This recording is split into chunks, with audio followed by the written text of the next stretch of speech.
Tuan-tuan, bagaimana Allah Bang saat yang sangat menggerunkan. Ayat yang berikutnya, waktu tu yauma la yughni maulan am maulan syai'an wa la hum yunsarun. Iaitulah hari di mana seorang qarib tidak dapat memberi manfaat kepada karibnya sedikit pun. Hari di mana seorang yang dekat dengan kita, isteri kita, suami kita, mak kita, ayah kita, anak-anak kita, adik-beradik kita, tak boleh nak tolong kita.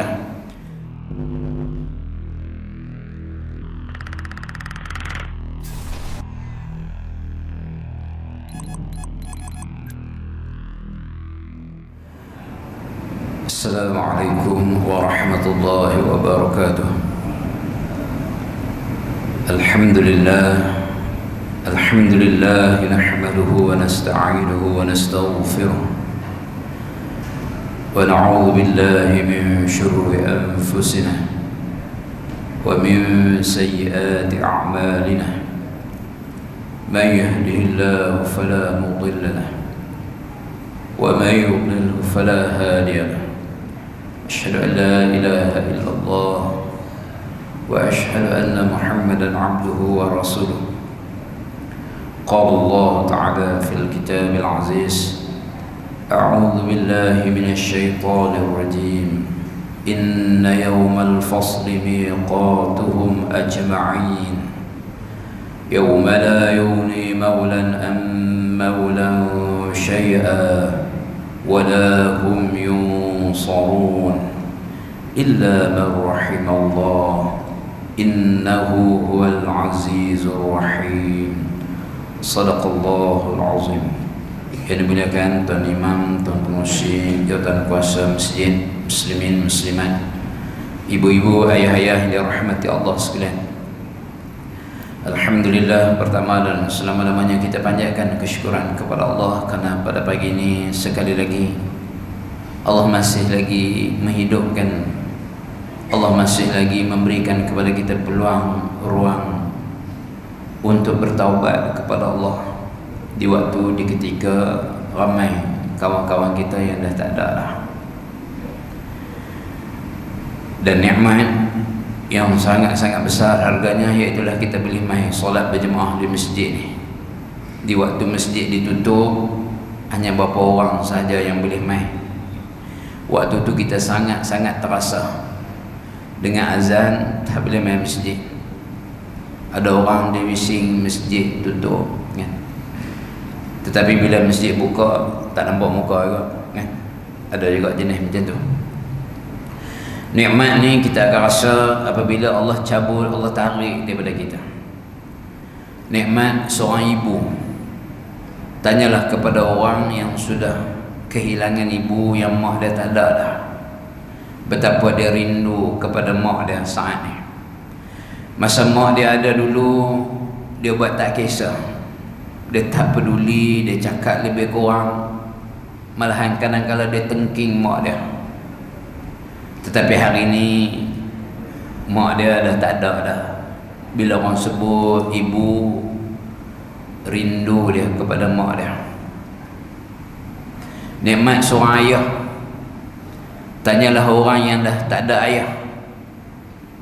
Dalam grup WhatsApp family ulang tahun ke-5, ayah tak ada, pakat-pakat dua abang rindu kepada ayah. Amboi, masa ayah ada dulu hampa buat lebih kurang. Hampa rasa dia ni menyusahkan. Kadang-kadang dia minta duit kan? Allah masing-masing kelebihan. Tetapi bila ayah dah tak ada, hari ni sangat-sangat rindu kepada ayah kita. Nikmat seorang isteri. Nikmat seorang isteri. Jangan minta isteri kita tak ada. Tanyalah orang yang dah kehilangan isteri, betapa siksanya hidup dia, betapa tak seronoknya dia. Masa isteri ada buat lebih kurang. Masa isteri ada tak arti nak ucap terima kasih, walaupun dia tiap hari duk mencuhayang, duk masak. Dia lah yang melahirkan anak-anak kita. Ada setengah suami jenis mangku ayun, jenis tak reti hargai isteri, dia rasa nak maki, dia rasa nak tengking, dia rasa nak marah, dia tak peduli depan orang ke tak depan orang, seolah-olah isteri ni tak ada harga diri, tak ada maruah. Hari ni ada orang yang isteri dia dah tak ada dah. Tanyalah kepada mereka betapa waktu ni baru dia sedang nilai seorang isteri. Dan begitu juga tanyalah kepada makcik-makcik yang dah kehilangan suami. Saat ni dia teringat rindu kepada suami dia, orang yang boleh dia berbincang, orang yang tolong jaga dia. Hari ni suami dia tak ada dah. Tuan-tuan perempuan yang saya muliakan lagi dirahmati Allah, seperti biasa pertamanya marilah kita ikhlaskan hati kita. Kita beritahu kepada Allah, ya Allah, ikhlaskan hati ini. Kalau di sana ada niat-niat yang lain selain daripada mencari ridha-Mu, kami minta ampun. Masing-masing kita tanya diri kita, pagi ni kita main sebab apa? Kerana apa? Kalau main kerana nak mencari ridha Allah, alhamdulillah. Tetapi kalau datang kerana niat nak mencari ridha Allah dan juga redha hal lain dan juga niat-niat yang lain, penat dan sia-sia dan cepat-cepat minta ampun kepada Allah. Ya Allah, bersihkan hati kami, ya Allah, kami banyak dosa, ya Allah, tolong ikhlaskan hati kami. Dan yang ketiganya, siapa-siapa yang belum beriktikaf saja beriktikaf dalam masjid ini, sunatihku kerana Allah Ta'ala. Ayat yang kita baca sebentar tadi dalam surah Al-Dukhan ayat 40, 41, 42, yang kata Quran ni dia sentiasa evergreen. Orang putih kata ulanglah banyak mana pun, dia tidak akan pernah jemu. Syarat dengan pengajaran dan iktibar, makanan untuk roh kita. Hari ni ramai orang Islam yang iman dia kelaparan, iman dia sangat-sangat dahaga, iman dia sangat kebulak. Dia pandai jaga badan dia, naik basikal lah, makan suplemen, orang abang ya, ubat apa yang bagus dia kira nak pergi cari. Tetapi makanan iman hari ini orang Islam sangat-sangat menyedihkan. Di rumah-rumah orang Islam ramai rumah yang tak dibacakan Al-Quran.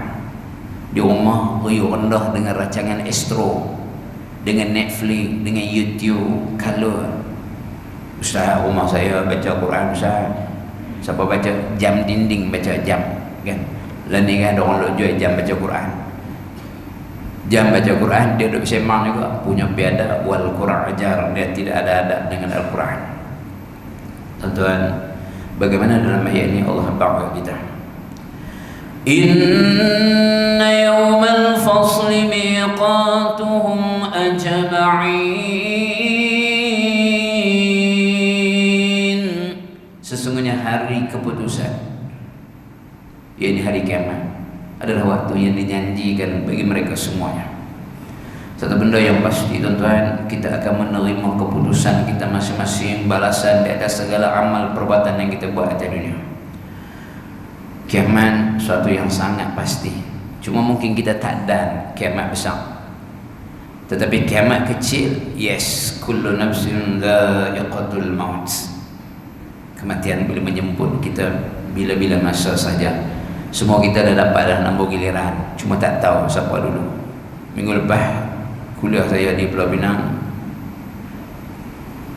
ada seorang kak tu memang rajin lah dengar kuliah kita, AJK surau situ.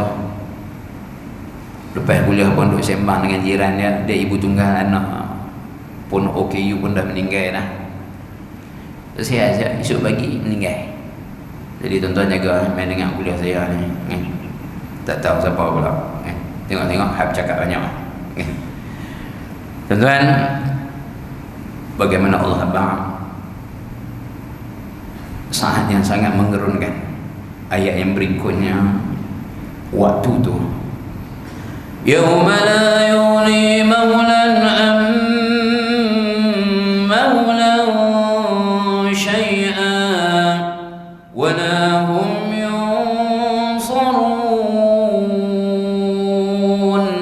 iaitulah hari di mana seorang qarib tidak dapat memberi manfaat kepada karibnya sedikit pun. Hari di mana seorang yang dekat dengan kita isteri kita, suami kita, mak kita, ayah kita, anak-anak kita, adik-beradik kita tak boleh nak tolong kita.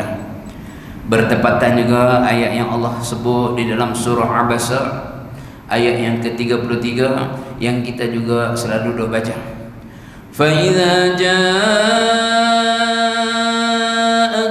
sakhah yawma yafirrul mar'u min akhihi wa ummihi wa abihi wa sahibatihi wa banihi. Fa idza ja'atis sakhah, apabila datang suara jeritan yang dahsyat, iaitulah tiupan sangkakala yang kedua.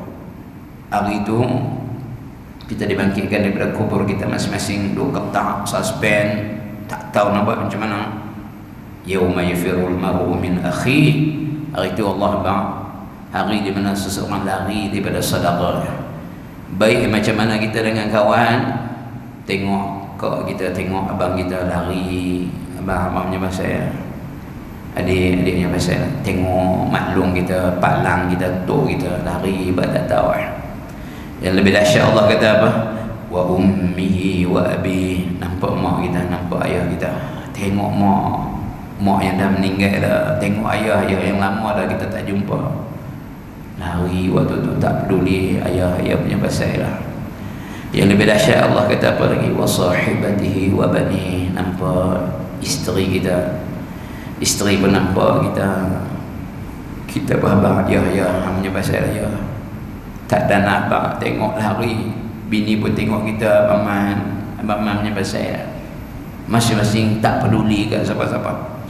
Yang lebih dahsyat Allah kata apa lagi? Nampak anak-anak kita, tengok anak yang sulung kan, alung, ayah pun tak tahu ni alung, alung punya pasal lah alung.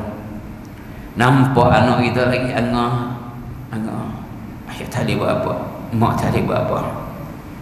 Nampak anak kita hak kecil sekali adik. Allah hari yang sangat dahsyat yang Allah habang, Allah cerita siap-siap kepada kita hari tersebut. Hari itu kita tak boleh minta tolong siapa-siapa.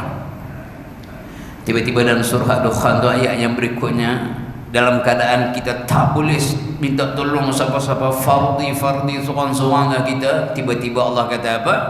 Illa man rahimallah, kecuali orang yang diberi rahmat oleh Allah. Allahu akbar. Hari itu dalam keadaan kita tak boleh nak minta tolong siapa-siapa ni, tiba-tiba orang yang beruntung iaitulah orang yang diberi rahmat oleh Allah, diberi kasih sayang oleh Allah. Nak harap amal kita tuan-tuan tak seberapa. Dalam hadis yang sahih Nabi SAW bagi tahu Allah ada 100 rahmat, satu sahaja yang Allah buat turun atas dunia. Nabi bagi tahu hadis sahih riwayat Imam Muslim, hak satu rahmat yang Allah buat turun atas dunia ni lah, binatang tak pija anak dia sayang kan, kita sayang ke anak kita, kita kesian ke orang tu, satu rahmat Allah simpan 99 di sana. Ya Allah, Ya Rahman, Ya Rahim, kau hitunglah bilangan kami yang ada dalam masjid ni pada saat ini, ibu dan ayah kami dan juga keluarga kami. Ya Allah, kau pandanglah kami dengan rahmat dan kasih sayang-Mu ya Allah, di dunia dan juga di hari akhirat. Walaupun ya Allah kami tahu dosa kami banyak ya Allah, tetapi kami meraih keampunan, kami meraih kasih sayang-Mu, kami meraih rahmat-Mu ya Allah. Tuan-tuan, nak arah amal kita tak soal apa sangat. Tadi sembahyang subuh ya kan, tuan-tuan boleh kira berapa peratus khusyuk kita. Kena pula Tok Imam baca surah panjang kan, bila lah Tok Imam nak habis kan, bila lah kan, tengah duduk semayang pi merata tadi, balik rumah pi tengok dapur, pi tengok peti air, tengah semayang tadi kan. Saya lah tuan-tuan ni, masya-Allah, tuan-tuan ni level sahabat Nabi kan. Seperti Ambah bin Bish radhiyallahu anhu yang kena panah dari dalam peperangan, balik daripada peperangan Zatul Riqa, peperangan perja kain, kena panah boleh relax cabut, kena kali kedua cabut lagi, kena kali ketiga barulah dia menyegerakan solatnya. Waktu tu dia ditugaskan untuk jaga Nabi bersama-sama dengan Ammar bin Yasir. Nabi dan sahabat-sahabat lain berehat, Dua orang ni ditugaskan untuk jaga. Ambil bimbish, lepas dia pergi sana dia mangkak, dia kejut Ammar. Ammar kata, awak tak gerak wai. Kata Abbas, sesungguhnya tadi aku semayang, aku membaca satu surah yang sangat sedap, sangat lazat, sehingga aku lebih sanggup jasad aku putus daripada aku memutuskan solat aku. Tetapi apabila aku terkenang, bimbang sesuatu yang buruk menimpa ke atas Nabi SAW, kerana tu aku menyegerakan menghabiskan solat. Itu kualiti solat sahabat kita, tuan-tuan. Amal kita tak seberapa kan. Sebab tu saya kempen untuk diri saya dan juga untuk tuan-tuan. Jadilah orang atas dunia ni, yang pertama, jangan sombong. Jangan sombong. Allah benci sangat-sangat orang yang sombong. Tadi kita baca kan dalam surah Sajadah kan, lepas kita sujud, bangkit ayat yang ke-16. Maaf, sebelum kita sujud, innama yu'minu bi ayatina alladhina idza dhukiru biha kharru sujadan wa sabbahu bihamdi rabbihim wa hum la yastakbirun wa hum la yastakbirun. Di antara ciri orang yang beriman dengan ayat-ayat kami, penghujung tu Allah kata apa? Wa hum la yastakbirun, mereka tidak menyombongkan diri. Satu. Dan yang kedua, jadilah orang atas dunia ni yang mudah kesian dekat orang. Dia kesian tengok orang susah, dia kan nak tolong. Dia kesian kat binatang, termasuk kucing, termasuk anjing. Ada orang panggil hodoh, dia tengah duk hiruk potong yam ni, kucing main kelinting kat kaki dia terajang kucing tu, tersedak kucing tu. Kucing pula mengandung 2 bulan. Kucing mengandung 2 bulan aja. Dia tengok anjing tu, dia standby dah kerja batu, pong, kena anjing tu kat kepala, anjing tu keling. Anjing tu kata, tunggu akhirat ni. Orang yang tak reti kesian dekat binatang, orang yang tak reti kesian dekat orang, bimbang, Allah tak kesian dekat dia.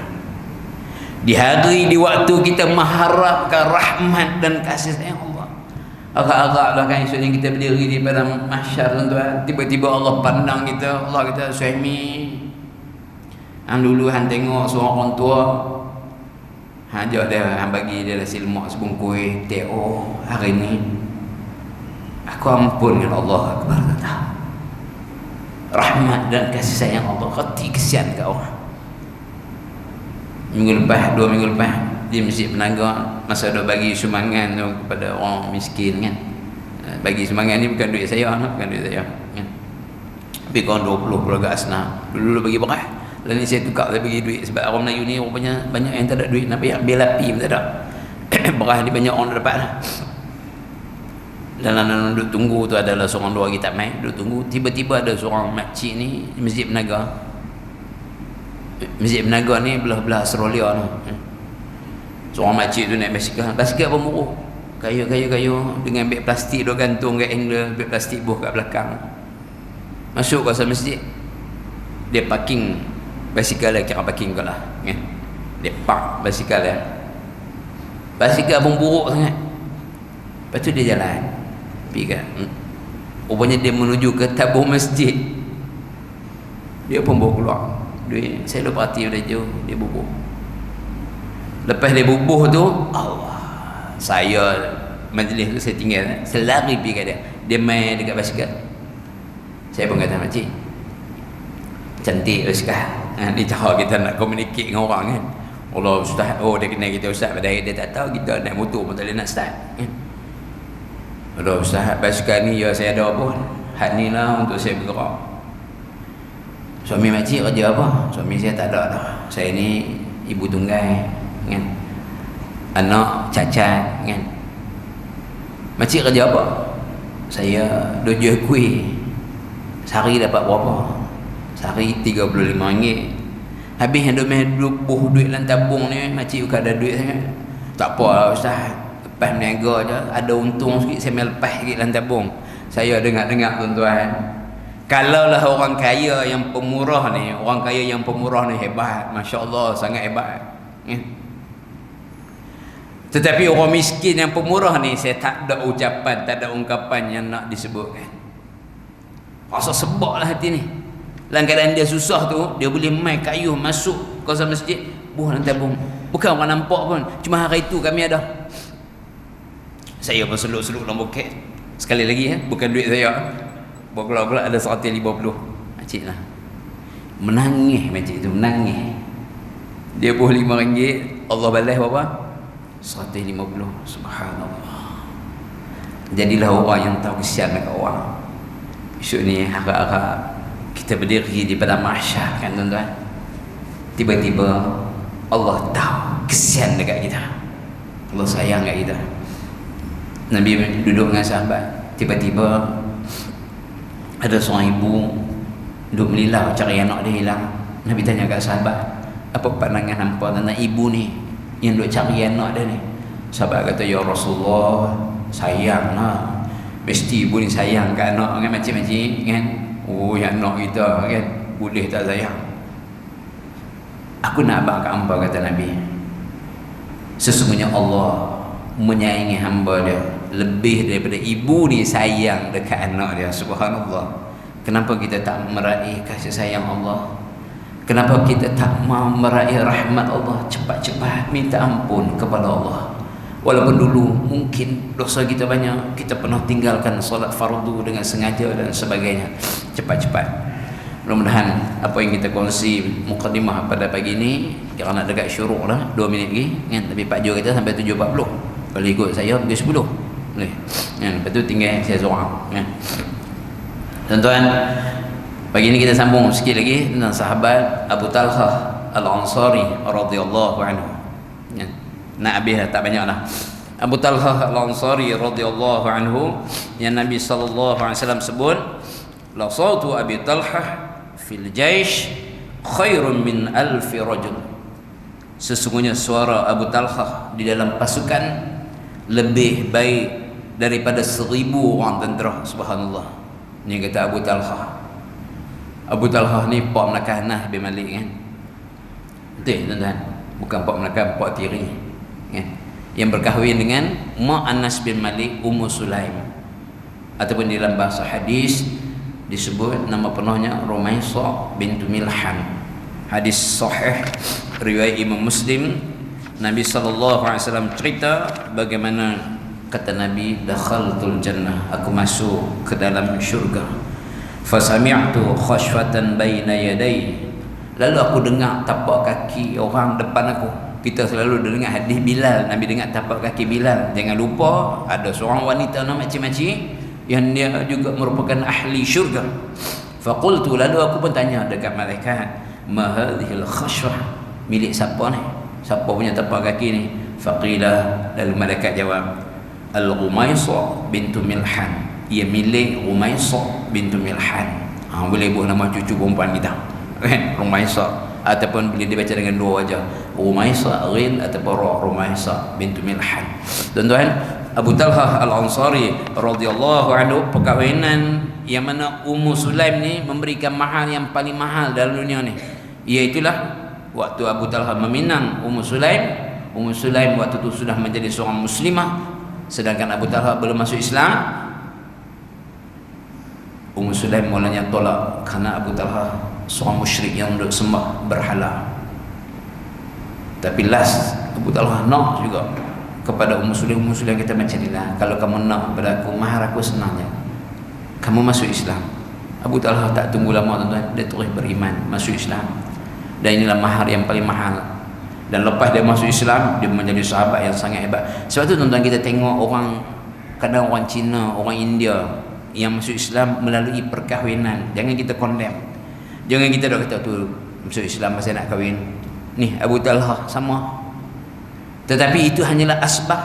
Berapa banyak bagaimana dakwah Nabi SAW masuk Islam melalui perkahwinan, tapi menjadi sangat hebat. Abu Talhah, sehingga Nabi sebut apa?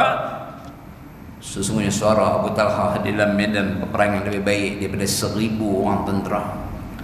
Abu Talhah sahabat yang jihad dia, seorang sahabat yang sangat kuat berjihad. Dan Abu Talhah termasuk di antara sahabat yang ikut serta di dalam peperangan Badar. Kita tahu dalam peperangan Badar, apabila round yang kedua, sahabat tentera pemanah terlupa pesanan Nabi, mereka turun daripada Bukit Pemanah 50 orang, turun tinggal 7 orang yang diketuai oleh Abdullah bin Jubair. Abdullah bin Jubair Al-Ansari panggil sahabat-sahabat yang nak turun ni, hampa lupakan Nabi pesan jangan turun. Malah dalam riwayat Imam Bukhari dalam kitab Ar-Rahiqul Makhtum, Nabi SAW sebut, Nabi pesan kepada tentera pemanah jangan turun walaupun hampa nampak kami kat bawah ni disambar oleh burung sekalipun. Ni kata bijaknya Nabi, strategi, kerana Bukit Pemanah ni tempat yang paling strategik, satu-satunya tempat untuk menjaga supaya musuh tak boleh serang tentera Islam daripada belakang. 3 kali Khalid bin Walid cuba melalui lorong untuk attack tentera Islam daripada belakang, untuk serang daripada belakang. Tentera pemanah 3 kali juga menghalang tentera Khalid. Tetapi bila turun tinggal 7 orang, waktu tu Khalid nampak dia serang dan bunuh habis tentera pemanah ni, dan mereka serang tentera Islam daripada belakang. Dan hak tentera musyrikin duk lari ke depan pun dengar patah balik. Waktu tu tentera Islam terkepung. Dan di mana kedudukan Nabi SAW? Nabi waktu tu terpisah daripada sahabat-sahabat yang lain. Nabi SAW waktu tu terpisah daripada Abu Bakar, Umar, Osman yang duduk depan. Sahabat-sahabat berperang dengan duduk depan. Kalau sebut nama Az-Zubair bin Awam ni, yang dia ciri dia macam Umar Al-Khattab, dia kalau naik kuda kaki dia boleh kuih tanah juga. Az-Zubair bin Awam ni punya berani kerana hasil didikan mak dia, iaitu mak saudara Nabi Safiyah binti Abdul Muttalib. Macam-macam ingat tak? Seorang ibu ni didikan dia sangat penting. Jangan duk didik anak jantan kita duk buat lembek kan. Mentang-mentang lah semua anak perempuan, seorang anak jantan duk ajak anak jantan tu benda-benda yang macam perempuan juga kan. Dia pun jadi nak suka nak berbedak kan. Lagi rimah. Heret dia bawa ajak main rugby. Kan nampak anak jantan kita jenis main lembu, heret dia ajak main bola. Bagi nampak jantan bagaimana Safiyah didik Az-Zubair bin Awam sehingga Pak menakan Az-Zubair marah kepada Safiyah ni, hang ni tak sayang kat anak ke? Dia kata, dah, aku nak didik anakku supaya dia tak takut dekat orang lain. Az-Zubair dalam peperangan tuan-tuan, dia tunggu Nabi takbir ya. Dia tunggu arahan untuk serang ya. Dia boleh bila takbir ya, dia serbu musuh ni, dia boleh masuk ni sampai dalam. Saya keluar balik. Kata Az-Zubair bin Awam ni berani. Sebab itulah Umar bila nak hantar tentera yang diminta oleh Amru bin Al-As, tentera tambahan, ketika mana Amru nak menaluki negara Mesir, minta 8,000 tentera tambahan. Duk ada 4,000 dah. Nabi sebut dalam hadis, kalau tentera Islam 12,000 confirm menang. Amru minta bantuan, Umar hantar 4,000 4 orang. 4,000 4 orang. 4,000 nyamuk 4,000 8,000 ni 4 orang ni tak cukup lagi 12,000. Umar kata, tiap-tiap 4 orang ni tiap-tiap seorang nilai dia seperti 1,000 orang tentera. Dan salah seorang dia siapa? Az-Zubair bin Awam radhiyallahu anhu. Dalam keadaan Badar ni tuan-tuan, Nabi terpisah daripada sahabat-sahabat. Waktu tu Nabi hanya dikelilingi oleh 9 orang sahabat saja. Dalam hadis dari Imam Bukhari disebut Nabi waktu tu terpisah dengan sahabat-sahabat yang lain. Yang Nabi dikelilingi oleh, yang dijaga Nabi hanyalah 9 orang. Tuan-tuan jangan abang, Nabi orang jaga. Tuan-tuan, Nabi sahabat sayang, kita pun teratuk guru bagi tuan-tuan. Kita sayang, ini kan pula Rasulullah sallallahu alaihi wasallam. 9 ni 2 muhajirin, 7 ansar. Duk mah ni tentera musyrikin ratih.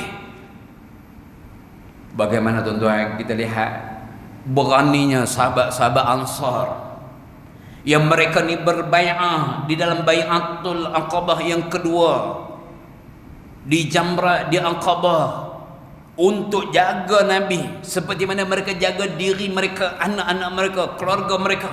Sahabat Ansar ni bila dalam keadaan macam tu 7 orang ni mereka tidak melepaskan Nabi seorang-seorang syahid. Seorang-seorang keluar mempertahankan Nabi SAW.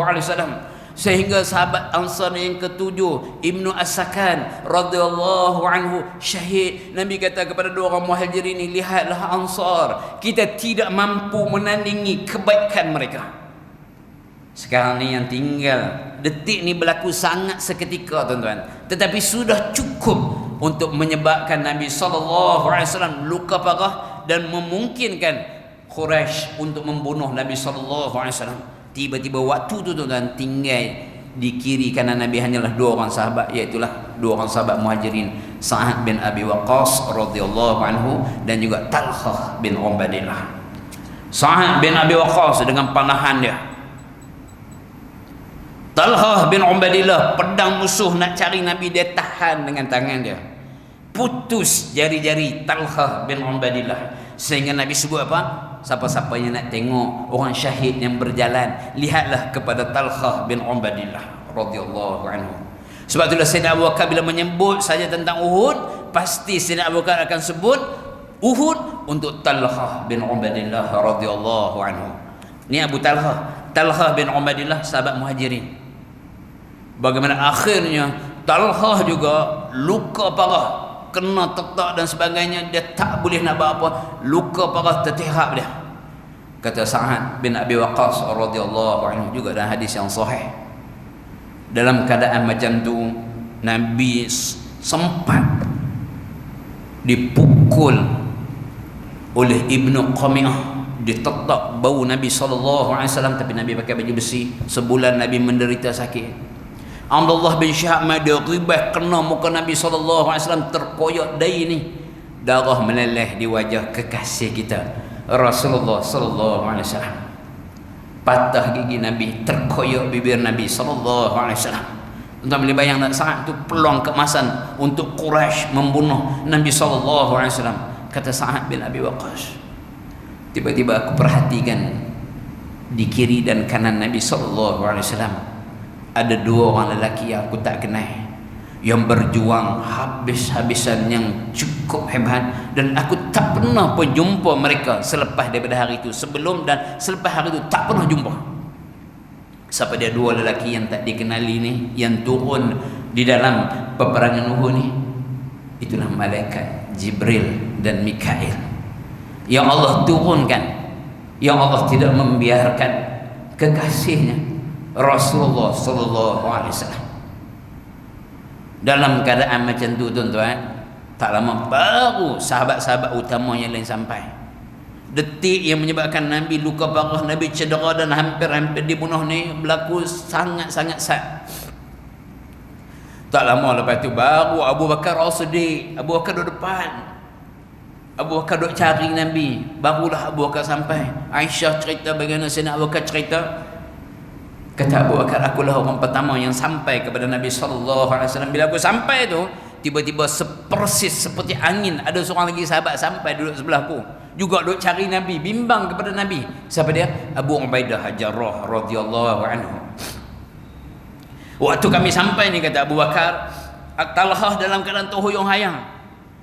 Abu Bakar duduk menjerit kepada Talhah, Talhah, pertahankan Nabi, jaga Nabi. Tiba-tiba Talhah dah tak boleh dah, tertehak juga. Maka Abu Bakar dengan Abu Ubaidah pun sampai kepada Nabi. Nabi pun kata kepada Abu Bakar dan Abu Bakar dan juga Abu Ubaidah, jaga sahabat kalian ni, Talhah bin Ubaidillah. Itulah wajib syurga baginya. Subhanallah. Dan lepas pada itulah baru sahabat-sahabat hadis sampai. Bila sahabat-sahabat hadis sampai, tuan-tuan,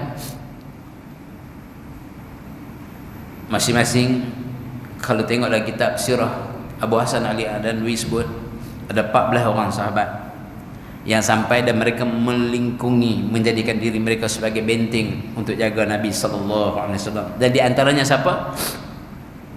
Abu Talhah Al-Ansari radhiyallahu anhu yang kita sebut ni. Abu Talhah sampai dia tak tunggu lama, tuan-tuan, dia pergi duduk depan Nabi. Dia pergi duduk depan Nabi. Dia sahabat yang terkenal, sahabat yang sangat handal memanah, Abu Talhah Al-Ansari ni. Dia duduk belakang Nabi, dia duduk depan Nabi, dia bawa keluar panah, dan Nabi pun duduk cari panah-panah yang jatuh. Sahabat-sahabat lari kan, dahsyat Uhud ni, tuan-tuan. Ada sahabat lari balik, ada sahabat lari naik atas bukit. Kemudian bagi Nabi suruh anak panah kat Talhah, kat Abu Talhah. Abu Talhah panah. Bila Abu Talhah lepas nak panah aja, tuan-tuan, Nabi duduk solehak, duduk tengok kena ke tak kena kan. Abu Talhah bila tengok macam tu, Abu Talhah kata, wahai Nabi Allah. Sayang Abu Talhah kepada Rasulullah. Wahai Nabi Allah, aku korbankan ayah dan ibumu demi dirimu ya Rasulullah. Jangan Tuhan menjenguk leher Tuhan. Jangan Tuhan duk sualihak, duk tengok musuh. Aku bimbang ya Rasulullah. Aku bimbang anak panah musuh akan mengenai Tuhan. Cukuplah ya Rasulullah, batang leher aku menjadi pelindung kepada batang leher Tuhan. Cukuplah aku yang menjadi pelindung kepada tuan-tuan yang ada duk sualihak. Aku bimbang ya Rasulullah, takut anak panah musuh mengenai Tuhan. Ini Abu Talha. Anas juga menceritakan, aku melihat Aisyah, aku melihat Ummu Sulaim. Aisyah isteri Nabi, Ummu Sulaim mak kepada Anas bin Malik, menyingsingkan kain sehingga nampak gelang kaki mereka, dan keduanya duk bawa bekas ayak, duk tolong tentera Islam hak luka. Ni peranan wanita juga ada ketika, yes, kena. Dan kalau kita tengok, kita syarah tentang peperangan Badar, tuan-tuan, akan sampai masa nanti kita akan syarah bagaimana ada seorang wanita, Nusaibah, cabut pedang mempertahankan Nabi SAW, dan dia luka parah. Dia pun kena ditetak juga oleh Ibnu Qami'ah yang tetak Nabi. Riwayat Imam Bukhari. Anas menceritakan, mak aku dan juga Aisyah duk kalut pi mundar mandir, duk bagi minum sahabat kan. Ayak waktu tu tuan-tuan bukan ada dapat ayak macam kita kan. Duk pi cedok ayak mai bagi. Dan pedang terjatuh daripada tangan Abu Talha ni 2-3 kali, riwayat Imam Bukhari. Pedang terjatuh daripada tangan Abu Talha ni 2-3 kali. Pasal apa tuan-tuan? Rupanya Allah datangkan juga, dan kadang bila agak reda, Allah datangkan kerehatan kepada tentera Islam dalam bentuk apa? Bentuk mengantuk. Sehingga Abu Talha kata dalam peperangan Uhud, aku berapa kali pedang aku jatuh. Dalam duduk lawan tu tuan, tiba pedang jatuh. Saya pun tak boleh nak bayang macam mana. Dan ulama-ulama sebut kerehatan Allah bagi dalam bentuk mengantuk. Jadi kalau masa kuliah subuh kita pun mengantuk juga, kira level tentera Uhud lah. Ya. Jadi tuan-tuan, jam sudah menunjukkan pukul 7.40 kan. Cerah lah kan. Tuan-tuan pun ada nak balik makan ubat kencing manis darah tinggi kan, betul kan. Jadi kita berhenti dekat tu dululah. Nah, insya-Allah sikit lagi, duduk sikit situ tak habis-habis kan. Kita akan sambung lagi tentang sikit infak Abu Talha dan juga bagaimana Abu Talha dalam peperangan Hunain. Insya-Allah mudah-mudahan apa yang kita kongsi pada pagi ini tuan-tuan, puan-puan, ada manfaatnya, khususnya ayat yang kita baca dalam surah Ad-Dukhan tadi. Yang mana kita akan berseorangan. Tak ada siapa akan tolong kita nanti tuan-tuan. Bersiap sedialah daripada sekarang. Walaupun atas dunia mungkin kita sayang sangat dekat isteri kita, sayang sangat dekat suami kita, ke anak kita, tetapi time tu nanti mereka pun tak peduli kita, kita pun tak peduli mereka. Mudah-mudahan apa yang kita kongsi pada pagi ini ada manfaatnya, khususnya untuk diri saya dan juga untuk tuan-tuan, perempuan yang saya muliakan. Wallahu a'lam. Minta ampun, minta maaf banyak-banyak. A'udzubillahi minasyaitonirrajim. Bismillahirrahmanirrahim. Alhamdulillahirabbil alamin. Allahumma shalli ala sayyidina Muhammad wa ala sayyidina Muhammad. Bismillahirrahmanirrahim. La yadurru ma'a ismihi syai'un fil ardi wa la fis samaa'i wa huwa as-sami'ul 'alim. Bismillahirrahmanirrahim. La yadurru ma'a ismihi syai'un fil ardi wa la fis samaa'i wa huwa as-sami'ul 'alim. Bismillahirrahmanirrahim. La yadurru ma'a ismihi syai'un fil ardi wa la fis samaa'i wa huwa as-sami'ul 'alim. أعوذ بكلمات الله التامات من شر ما خلق. ربنا آتنا في الدنيا حسنة وفي الآخرة حسنة وقنا عذاب النار. وصلى الله على سيدنا محمد وعلى آله وصحبه وسلم والحمد لله رب العالمين. سبحانك اللهم وبحمدك أشهد أن لا إله إلا أنت أستغفرك وأتوب إليك. سبحانك اللهم وبحمدك أشهد أن لا إله إلا أنت أستغفرك وأتوب إليك. سبحانك اللهم وبحمدك أشهد أن لا إله إلا أنت أستغفرك وأتوب إليك. السلام عليكم ورحمة الله وبركاته.